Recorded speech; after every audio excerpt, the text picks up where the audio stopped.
Gonna try and put the trans in today. Don't have a clutch alignment tool and I don't have a transmission jack, so it's gonna be interesting.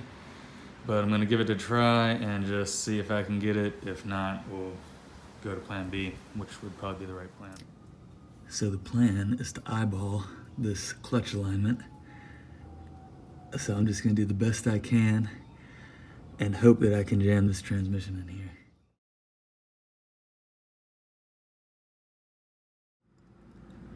So that's as close as I can get it with the naked eye. Hard to get the light in there, but just eyeballed it. I'm gonna torque the pressure plate down and try and jam this transmission in here.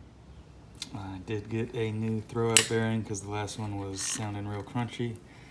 Just slid it on with the little retaining clips. I got the other little retaining clip in there. Some dog hair too. Got the other little retaining clip in there for the little pin back there, and I just kind of greased everything up where I think it was supposed to be greased. So we'll just slide this on here somehow, like that, and then this should pop onto there. So I think that's how it goes. Let me see if I can sling this thing up here.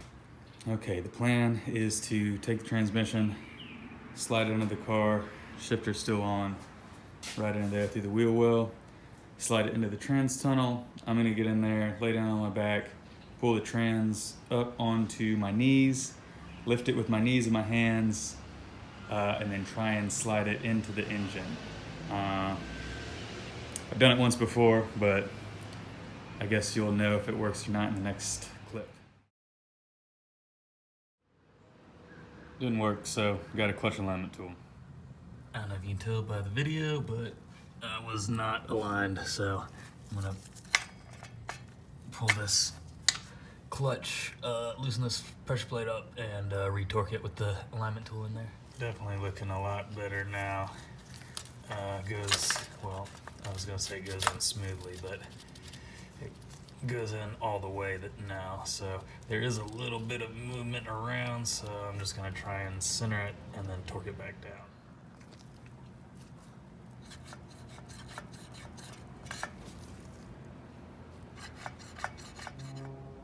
Yay, it's in.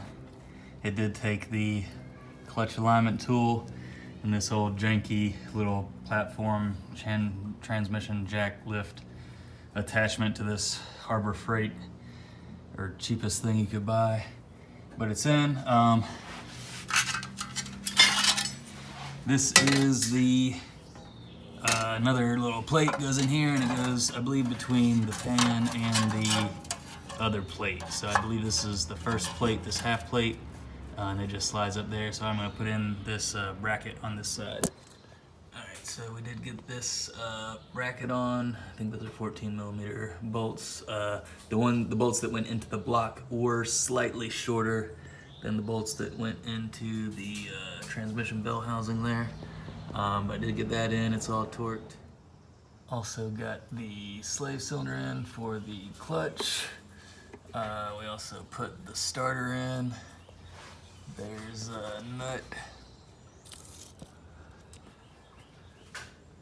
right there, and I believe a nut above there, or a bolt. And then also got the ground strap coming from the battery. And I did have this off the starter solenoid switch wire, whatever, for the, was trying to prime the oil pump. I don't know if I did that or just did damage. I think this is the neutral starting switch. And then we also got the speed sensor screwed in back there. I think the little plastic gasket in the back came out somehow. Didn't know how to put it back in, so we're just running without it. And also got the drive shaft in, slid it into the tail shaft of the transmission there. It is covered by this plate with 6 screws, and we got the drive shaft connected to the differential back there. It was also difficult. I had to take the sway bar down and disconnect the emergency brake cable. I had to take it loose from that caliper on the left rear over there, just get enough slack to barely get that cable out, and it was a pain to get it back in. One other thing I will say, it was a little difficult to get these 4 bolts for the cross member for the transmission in. I got one of them in, but then the other side was off by about 1/4 inch. So what I ended up doing was loosening both motor mounts and actually lifting the engine about 1/4 inch, 1/2 inch with the engine hoist, just to give me enough movement and play in order to line up these bolt holes back here. That was something I was kind of worried about, is the placement and alignment of the engine and transmission back together into the car, but I did get it by lifting the front up. So